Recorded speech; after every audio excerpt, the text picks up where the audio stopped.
예, 하나님 말씀 보겠습니다. 하나님 말씀은 요한계시록 22장 1절에서 5절 말씀입니다. 신약성경 요한계시록 22장 1절에서 5절 말씀을 교독하도록 하겠습니다. 또 그가 수정같이 맑은 생명수의 강을 내게 보이니 하나님과 및 어린 양의 보좌로부터 나와서 길 가운데로 보자라. 사후 생명나무가 있어 12가지 열매를 맺되 날마다 그 열매를 맺고 그 나무의 잎사귀들은 만국을 치료하기 위하여 있더라. 다시 저주가 없으며 하나님과 그 어린 양의 보좌가 그 가운데에 있으리니 그의 종들이 그를 섬기며 그의 얼굴을 볼 터이요 그의 이름도 그들의 입 안에 있으리라. 같이 읽겠습니다. 다시 밤이 없겠고 등불과 햇빛이 쓸데없으니 이는 주 하나님이 그들에게 비추심이라. 그들이 세세토록 왕노릇하리로다. 아멘. 2022년도 첫 주일 예배를 드리고 있습니다. 송구영신 예배 때 전했던 말씀대로 하나님의 주권을 드러내는 삶이 되시기를 바랍니다. 하나님의 주권을 드러내기 위해 내가 먼저 하나님이 나의 주권자이심을 고백하고 또 그 주권에 순종하는 삶이 되시기를 바랍니다. 또 우리들이 구체적인 상황으로 모든 일을 하기 전에 먼저 기도하는 그런 귀한 삶이 되시기를 바랍니다. 그리고 최선을 다하는 그런 귀한 삶이 되기를 바랍니다. 그리고 모든 결과는 하나님 손에 맡기시기를 바랍니다. 그래서 이런 우리의 삶을 통해서 하나님의 주권이 드러나므로 하나님께 영광이 되는 그런 귀한 삶이 되시기를 바랍니다. 지금은 이제 그 방학이지만 개학을 하게 되면 아이들이 그 학교를 다닐 때 아침부터 굉장히 그 아이들 소리로 가득 차게 됩니다. 아이들이 등교하는 소리로 하루를 시작하여서 동네가 아주 활력이 넘치는 그런 느낌을 가집니다. 요즘 이 출산율이 줄어들어서 문을 닫는 학교가 많이 늘어나고 있다고 합니다. 아이들이 줄어든다는 것은 미래가 밝은 것이 결코 아니라는 것입니다. 이 출산율이 저조한 영향은 교회에도 미치는 것을 보게 됩니다. 또 교회가 굉장히 노령화되고 있는 것이 아주 심각한 그런 상태입니다. 어떤 목사님은 저희 교회를 방문하시고는 저희 교회를 굉장히 부러워하셨습니다. 무엇을 부러워하셨을까요? 그 목사님은 우리보다 좋은 교회 건물을 가지고 있고 또 많은 성도들이 있는 그런 교회였습니다. 그 목사님이 뭐라고 말씀하시냐면, 목사님 제가 지금 50대 후반인데 제가 우리 교회에서 제일 젊은 사람입니다. 이렇게 말씀을 하셨습니다. 우리 교회는 젊은 사람이 많은 것이 가장 부럽다는 그 말씀이었습니다. 교회에 젊은 사람들이 많아야 하고 또 아이들이 많아야 교회에도 미래가 있다는 것입니다. 그러나 교회를 교회되게 하는 것은 젊은 사람이 많다고 또 아이들이 많다고 되는 것이 아닙니다. 오늘 본문 말씀을 통해서 교회를 교회되게 하는 것이 무엇인지를 함께 생각해 보도록 하겠습니다. 요한은 새 하늘과 새 땅에서 나타나게 될 그리스도의 신부인 교회의 영광을 소개하고 있습니다. 교회의 영광은 세계에서 제일 크기 때문에 영광이 주어지는 것이 아닙니다. 또한 가장 비싼 재료로 만들어졌기 때문에 영광이 있는 것도 아닙니다. 교회의 영광은 하나님이 함께 하시기 때문입니다. 하나님께서 때를 따라서는 한 사람 한 사람의 마음속에서 또 때를 따라서는 교회 공동체 안에서 일을 하고 계십니다. 그래서 크리스찬으로 하여금 또 교회로 하여금 가장 영광스러운 존재가 되게 하신다는 것입니다. 요한은 이 새 예루살렘을 아주 높은 곳에서 이렇게 비추고 있다가 서서히 안으로 클로즈업을 하고 있습니다.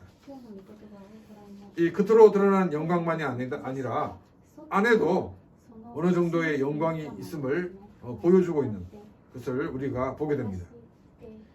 먼저 1절과 2절 상반절입니다.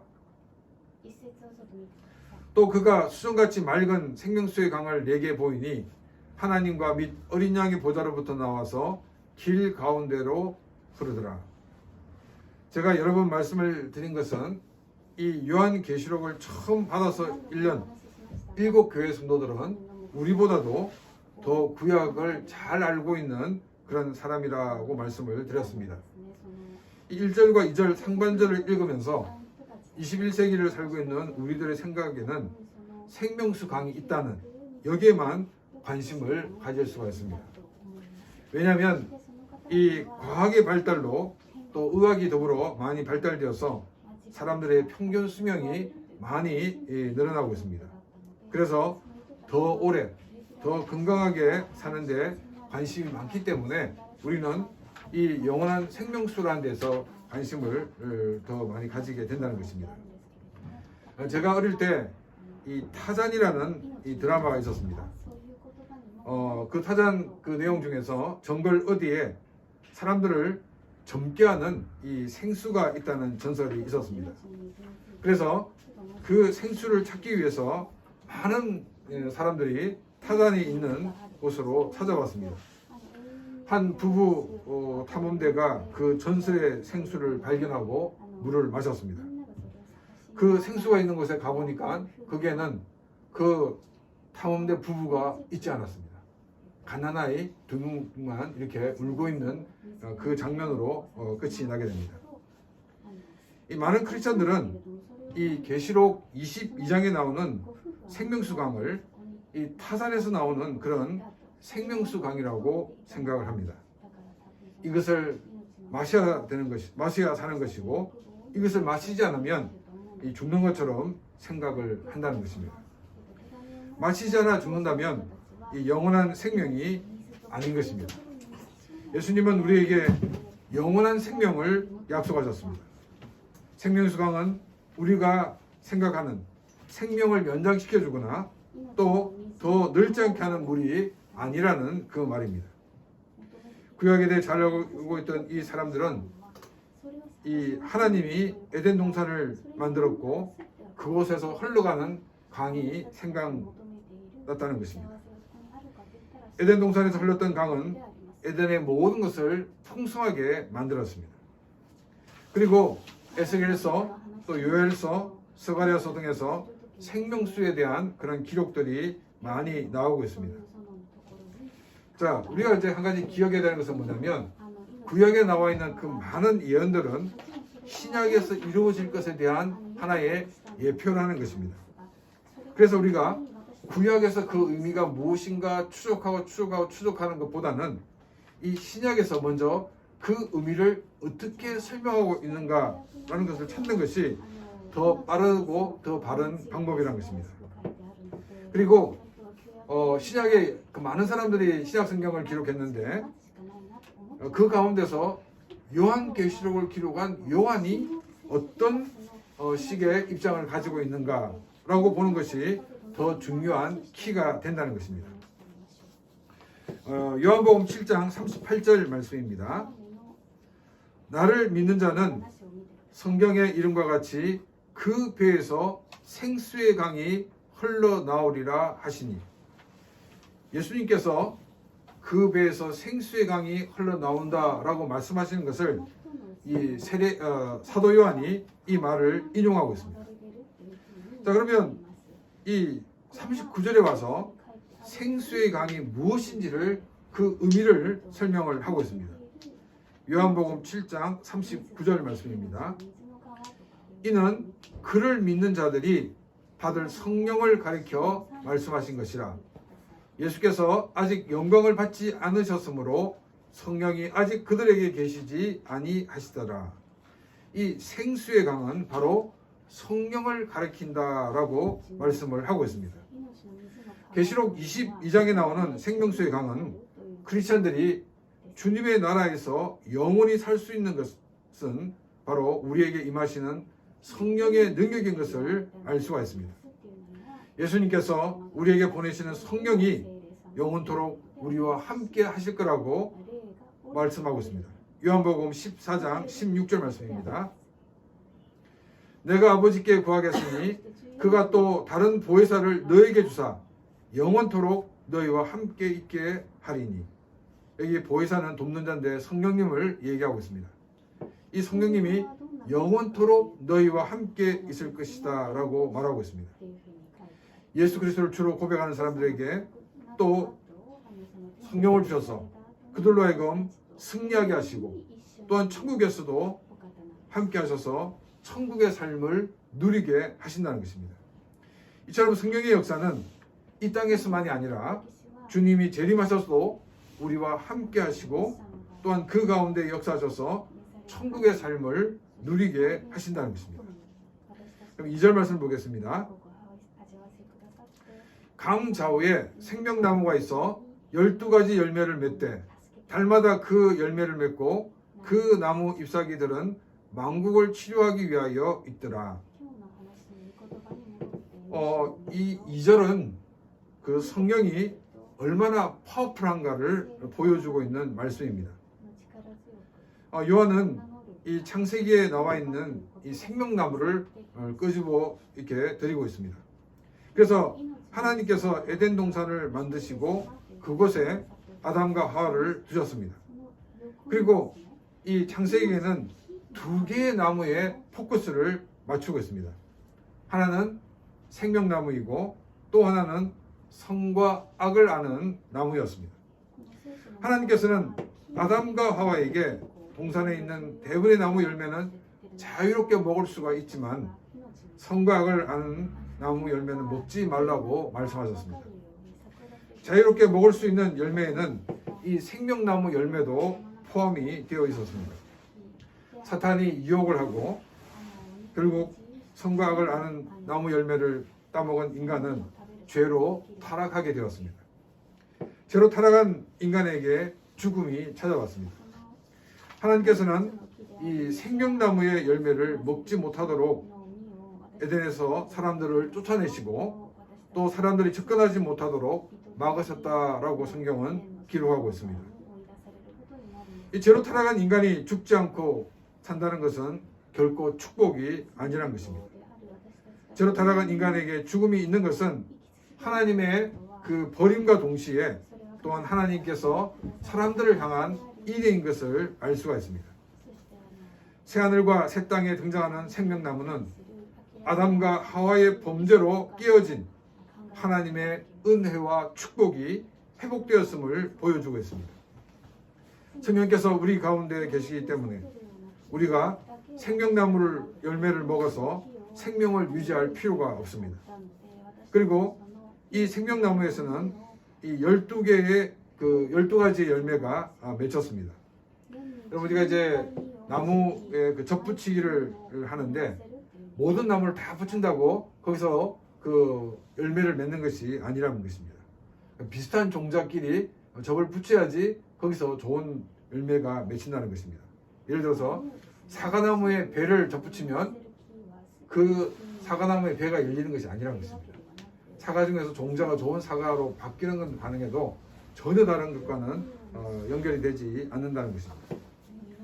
그런데 이 생명나무에는 12종류의 열매가 맺혀 있다는 것을 우리에게 보여주고 있습니다. 이것은 이 하나님 나라의 다양성을 보여주고 있습니다. 하나님 나라는 영원하지만 결코 지겹지 않는 그와 같은 나라라는 것입니다. 순간순간이 새롭고 순간순간이 흥미로운 것이 바로 하나님 나라라는 것입니다. 그리고 우리가 살고 있는 가운데 열매는 1년에 몇 번 맺힙니까? 보통 나무들은 1년에 한 번 열매가 맺힙니다. 그럼 우리가 이 적도에 있는 나무는 1년에 몇 번 열매가 맺힐까요? 적도에 있는 나무도 1년에 한 번밖에 열매가 맺히지 않습니다. 근데 우리가 2절 말씀을 보게 되면 매달마다 열매가 맺힌다라고 기록을 하고 있습니다. 이것은 이 성령의 생명력을 말하고 있습니다. 성령은 한 달에 한 번 열매를 맺힐 정도로 생명력이 활성화되어 있음을 보여주고 있습니다. 또 생명력이 있다는 것은 이 치유적인 면이 있다는 것을 우리에게 보여주고 있습니다. 이 나이가 들면 여기저기 이상이 생기고 결국 기능을 하지 못하게 되어 세상을 떠나게 됩니다. 어린아이의 경우에 상처가 생겨도 회복력이 빠릅니다. 왜냐하면 생명력이 강하기 때문입니다. 성령도 생명력이 강하기 때문에 치유하는 능력이 강한 것을 우리에게 보여주고 있습니다. 또 말씀을 보게 되면 이 생명나무의 잎사귀는 만국을 치료하기 위하여 있다라고 말하고 있습니다. 여기서 이 만국은 믿지 않는 사람들을 말하고 있는 것이 아니란 것입니다. 이미 믿지 않는 사람들은 최후의 심판을 받고 지옥에 떨어져서 형벌을 받고 있는 중입니다. 여기서 만국은 구원받은 다양한 민족을 말하고 있습니다. 이 각 민족마다 이 상처를 가지고 있습니다. 이 상처가 치료가 되지 않았기 때문에 이 상처 때문에 이상한 행동을 하게 되는 것을 보게 됩니다. 이 상처가 치료되지 않은 상태에서 강해지면 이 자기의 그 약점을 감추기 위해 오히려 약자를 억압합니다. 이 상처가 치료되지 않고 약한 상태에 있다 그러면 굉장히 사람이 비굴해집니다. 서양인들은 서양인 나름대로 우월의식을 가지고 있기 때문에 이 황인종이나 또 흑인종에 대해서 굉장히 무시하는 경향이 있습니다. 그런데 백인이 황인종을 무시하는 것보다 오히려 흑인들이 황인종을 무시하는 것이 더 심합니다. 흑인들은 황인종들을 아예 티를 내고 무시를 합니다. 그리고 이 백인보다 황인종이 이 흑인들에 대해서 대놓고 더 무시하는 것을 우리가 보게 됩니다. 왜냐하면 백인들로부터 많은 상처가 있기 때문입니다. 상처를 받았기 때문에 자기는 다른 사람에게 상처를 주지 말아야지 이렇게 결심할 것 같은데 그렇지 않다는 것입니다. 자기가 받은 상처를 자기보다 약하다고 보이는 그 사람들에게 몇 배로 갚아주는 것이 인간의 죄성입니다. 그럼 백인들은 상처가 없느냐? 우리가 볼 때 그렇지 않다는 것입니다. 백인들끼리도 어느 나라 사람인가, 자기 조상이 어느 쪽인가에 따라서 또 상처가 있다는 것을 우리는 알 수가 있습니다. 이 상처가 회복되어져야 됩니다. 그런데 우리가 이 땅을 살고 있는 이상은 그 상처를 극복할 수가 없다는 것입니다. 그러나 새 하늘과 새 땅이 시작되는 곳에서는 그 교회 공동체는 이런 상처가 회복이 된다는 것을 우리에게 보여주고 있습니다. 이것이 바로 성령의 능력입니다. 성령은 모든 것을 치유하고 회복하는 능력을 가지고 있습니다. 성령은 주님이 승천하시고 우리에게 보내셨습니다. 하나님의 새로운 공동체인 교회는 이 성령 강림으로 새롭게 시작되었습니다. 이 땅에 있는 우리에게 임하는 이 성령은 에덴의 강이 에덴의 모든 피조물들을 활기 있게 하는 것처럼 크리스찬들의 삶을 활기차게 하고 또한 교회를 활기차게 하는 존재라는 것을 말하고 있습니다. 이 활기차다는 것은 크리스찬들을 더 크리스찬답게 만들고 교회를 더 교회답게 만든다는 것입니다. 조금 전에 교회의 미래를 위해서는 젊은 사람들이 있어야 된다. 그리고 어린이가 있어야 된다라고 말씀을 드렸습니다. 그러나 교회가 교회답지 못하면 아무리 많은 젊은이가 있고 또한 어린이가 모여있다 하더라도 금방 어디론가 사라져버리고 만다는 것입니다. 오늘날 교회에서 젊은이가 줄어드는 것은 이 저출산의 영향도 있지만은 교회가 교회답지 못한 결과이라는 것입니다. 젊은이들이나 어린아이들이 이 땅에 완전히 사라졌습니까? 정말 많은 젊은이들이 있지 않습니까? 콘서트에 가보면 많은 젊은이들이 그곳에 모여 있습니다. 또 클럽에 가봐도 그곳에 많은 젊은이들이 있습니다. 또 학교에 가보면 20년 전과 그 수를 비교해보면 적지만은 그러나 그곳에도 많은 어린이들이 있습니다. 교회가 콘서트에 또한 클럽에 많은 젊은이들을 빼앗긴 것은 무엇 때문이라고 생각하십니까? 아마도 콘서트에 가 있는 또 클럽에 가 있는 그 젊은이들에게 너는 왜 교회 가지 않고 이 클럽에 와 있니? 왜 이 콘서트에 왔니? 이렇게 묻는다고 그러면 이 청년들은 대부분 교회는 너무 재미가 없습니다. 이렇게 아마 대답을 할 것입니다. 이 말을 듣는 사람들이 자 그러면 우리가 청년들이 올 수 있도록 아이들이 올 수 있도록 교회에 좋은 프로그램을 만들자 라고 한다고 그러면 그것은 결코 문제의 핵심을 바로 진단하지 못한 것이라는 것을 우리는 기억을 해야 됩니다. 교회에서 젊은이가 떠나고 아이들이 교회에서 떠나는 것은 교회가 교회답지 못하기 때문입니다. 교회가 교회다워지고 또한 크리스찬이 크리스찬다워지기 위해서는 성령이 임하시는 크리스찬이 되어야 되고 또한 성령이 임하시는 교회가 되어야 한다는 것입니다. 그리고 이 크리스찬 속에 성령이 역사해야 됩니다. 그리고 교회 가운데 성령께서 역사하셔야 된다는 것입니다. 우리는 성령께서 역사하신다라고 말을 하면 은사가 나타나는 것만을 생각합니다. 성령의 역사는 성령이 오셔서 우리의 삶 속에서 일하시는 것을 말합니다. 성령의 일하심으로 나타나게 될 열매들은 주님의 재림의 때와 비교가 되지 않지만은 많은 열매가 있는 것을 우리는 보게 됩니다. 제일 놀라운 변화는 무엇이냐면 성령이 임하시기까지 정말 이제까지는 죄를 굉장히 즐거워했는데 성령이 임하시고 난 다음에 죄를 멀리합니다. 죄가 싫어집니다. 그리고 하나님이 기뻐하시는 것이 무엇인가를 찾고 그 가운데서 살려고 합니다. 그리고 우리 가지고 있던 상처를 회복시켜 주시는 것입니다. 우리가 부모님으로부터 받은 상처, 또한 형제에게 받은 상처, 남편이나 아내에게서 받은 상처, 그리고 친구에게 받은 상처, 이 모든 상처를 회복시켜 주시는 분이 바로 성령님이십니다. 그래서 이 상처가 회복된 자가 자기를 향하여 돌을 던지고 자기에게 해를 끼쳤던 그 원수를 사랑으로 섬길 수가 있게 되는 것입니다. 우리가 예수 그리스도를 주로 고백하면 성령이 우리에게 오십니다. 근데 많은 크리스천들은 자꾸 감각으로, 체험으로 그것을 느끼려고 한다는 것입니다. 우리가 구원받는 것은 믿음으로 구원받습니다. 그리고 우리는 믿음으로 성령을 받고 믿음으로 성령 충만함을 받는 것입니다. 우리를 크리스천답게 하고 또한 교회를 교회답게 하는 것은 성령이 오시는 것을 통해서 되는 것이지 목사나 능력을 가진 사람에 의해서 되는 것이 아니라는 것입니다. 1절 중간쯤을 보게 되면 성령이 어디서부터 오는가를 설명을 하고 있습니다. 이 하나님과 및 어린 양의 보좌로부터 나온다라고 얘기하고 있습니다.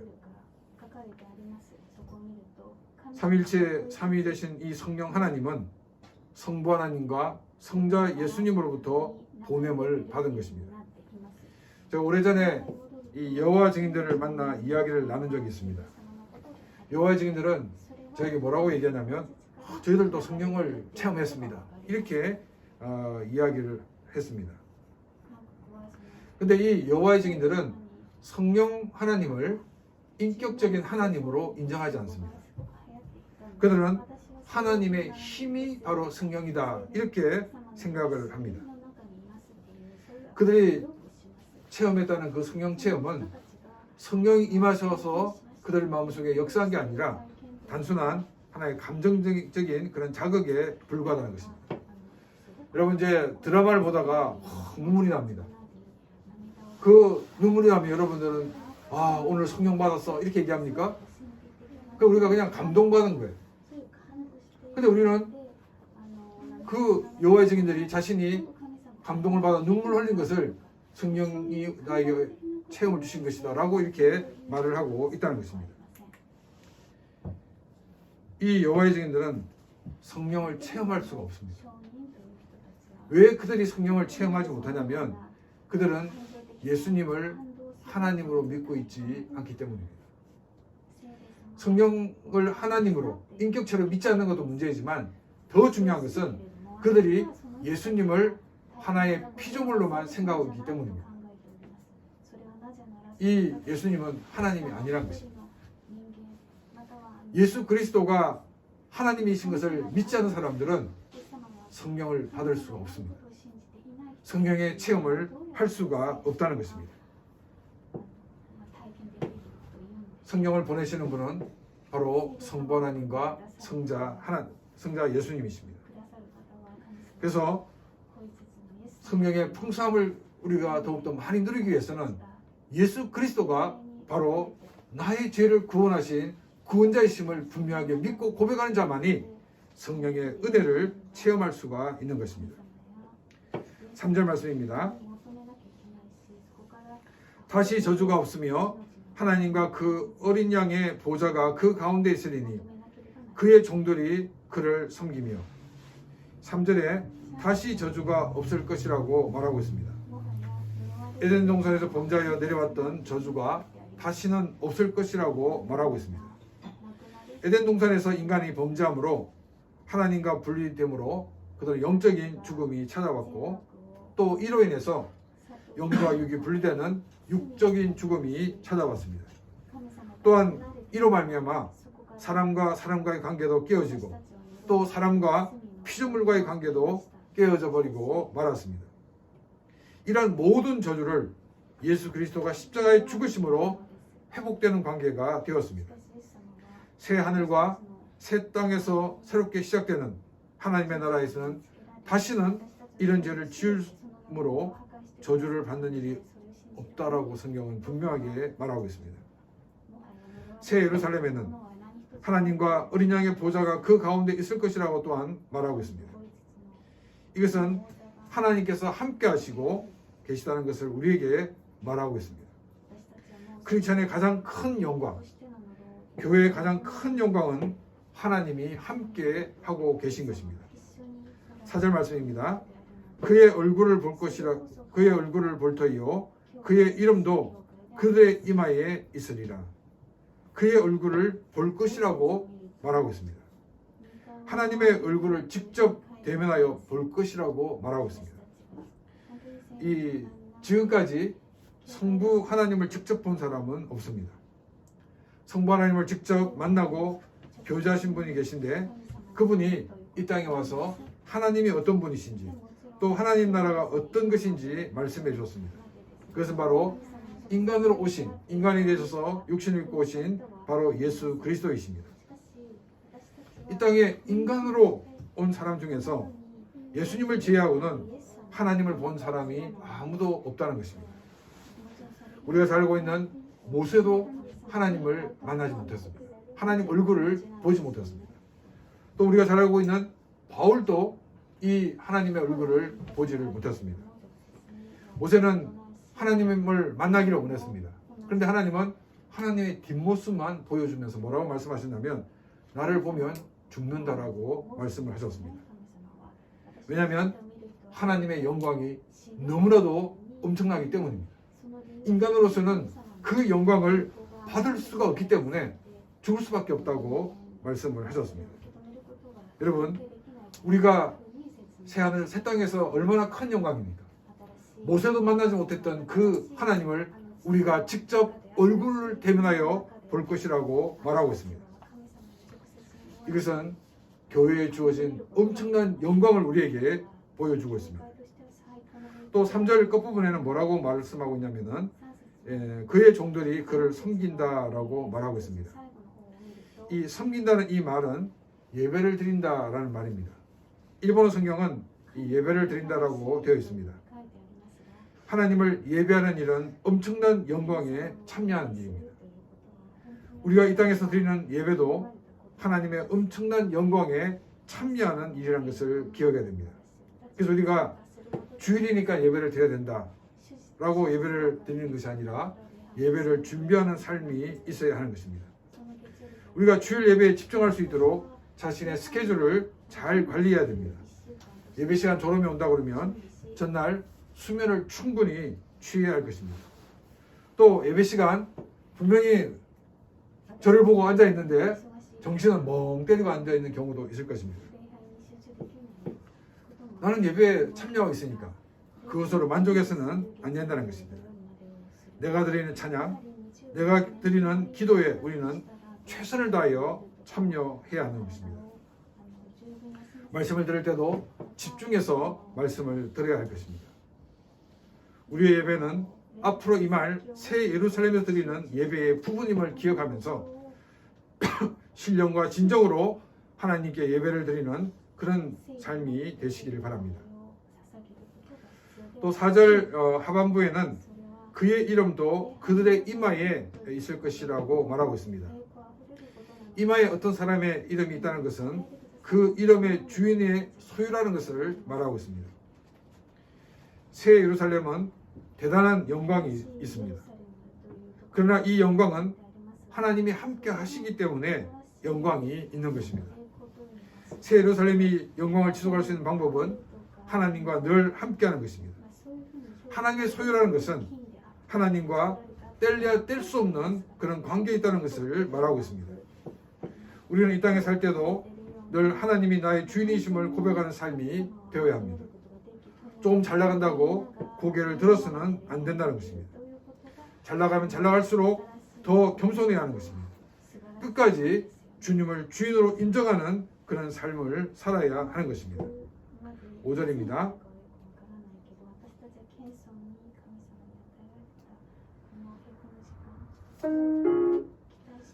다시 밤이 없겠고 등불과 햇빛이 쓸데없으니 이는 주 하나님이 그들에게 비춤이라 그들이 세세토록 왕노릇하리로다.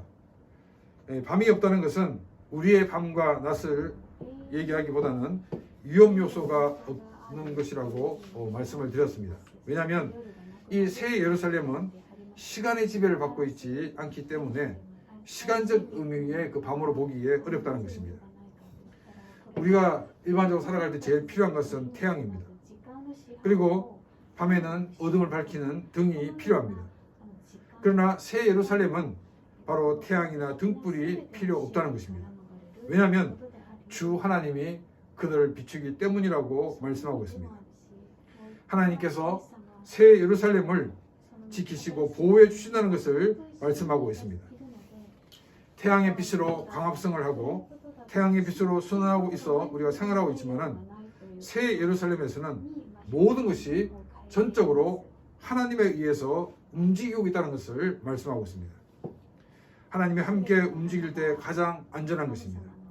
그래서 다윗은 시편 23편에 내가 사망의 음침한 골짜기로 다닐지라도 해를 두려워하지 않을 것은 주께서 나와 함께 하심이라고 고백하였습니다. 주님이 함께 하는 것이 우리의 삶에서 가장 안전한 것이고 또 가장 좋은 길임을 기억하시고 늘 하나님과 동행하는 그런 귀한 삶이 되시기를 바랍니다. 마지막으로 5절 끝부분에 보게 되면 세세토록 왕노릇하리로다라고 기록되어 있습니다. 이 한국어 성경에는 왕노릇하리로다라고 되어 있는데 이 표현을 어떻게 이해하는지 사실 감이 좀 잡히지가 않습니다. 일본어에서는 지배한다 이렇게 번역되어 있습니다. 이 왕노릇한다는 말은 왕이 아닌데 이 왕인 것처럼 왕의 행세를 한다라고 이렇게 오해를 할 수가 있다는 것입니다. 이 왕노릇한다는 이 말은 오히려 이 일본어 성경이 잘 번역되었다라고 말할 수 있습니다. 다스린다는 것입니다. 로마 황제는 이 넓은 이 로마를 지배하기 위해서 어떤 곳은 총독을 보내서 다스렸습니다. 또 어떤 곳은 그곳에 왕을 세워서 그 왕으로 하여금 황제에게 충성을 맹세하게 하고 그 지역을 다스리게 하였습니다. 총독이나 이 황제에게 세워진 이 왕이 자기 마음대로 다스릴 수 있는 것이 아니란 것입니다. 황제에게 충성하면서 다스리는 것이었습니다. 이 다스리는 삶은 새 예루살렘에서만이 아니라 우리가 이 땅에서 살아갈 때도 주어진다는 것입니다. 베드로는 왕 같은 제사장이라고 말을 하였습니다. 우리가 이 땅 살아갈 때 우리는 왕으로 제사장으로 살아야 한다는 것입니다. 내 마음대로 사는 것이 아니라 우리의 왕 대신 주님을 왕으로 모시면서 그 주님의 다스리는 삶을 살아야 합니다. 새 예루살렘은 분명히 우리 눈에 보이는 신앙 공동체와는 다릅니다. 그러나 그 역할이나 활동을 보면 닮은 것이 대부분입니다. 다른 점은 이 땅에 있는 것은 부족하지만 새 예루살렘은 완전하다는 것입니다. 우리가 이 땅에서 크리스찬으로 사는 것은 하나님 나라에서의 삶을 맛보는 것입니다. 이 땅에 살 때도 우리는 왕으로 당당하게 살아야 합니다. 우리의 왕은 하나님밖에 없음을 고백하면서 우리는 섭정왕으로서 이 땅을 담대히 사는 그런 귀한 삶이 되시기를 바랍니다. 왕노릇 한다는 것은 하나님께서 통치하시는 것에 우리가 참여하는 것을 말씀하고 있습니다. 이것은 엄청난 영광입니다. 새로운 정부가 시작될 때 그 정부에 함께 참여한 자로 부름을 받다는 것은 개인적으로 엄청난 영광입니다. 하나님께서 나를 이런 자리에 불러주심에 감사하면서 우리의 삶을 통해서 하나님의 통치를 드러내는 그런 귀한 삶이 되시기를 바랍니다. 고난받는 교회에게 또한 신앙을 흔드는 위협이 있는 교회들에게 새 예루살렘의 영광을 보여주면서 이 땅에서의 삶을 두려움으로 억지로 따라가는 삶이 아니라 당당히 왕으로 살기를 위해서 이 말씀을 주고 계십니다. 그래서 우리가 이 땅 살아갈 때에 당당히 하나님께서 우리에게 주신 그 귀한 사명을 감당하면서 믿음으로 이기고 믿음으로 승리하는 그런 귀한 삶이 되어서 하나님이 약속하신 많은 은혜와 복을 누리며 살아가는 복된 삶이 되시기를 바랍니다. 이 시간 오늘 말씀을 생각하며 같이 기도드리겠습니다.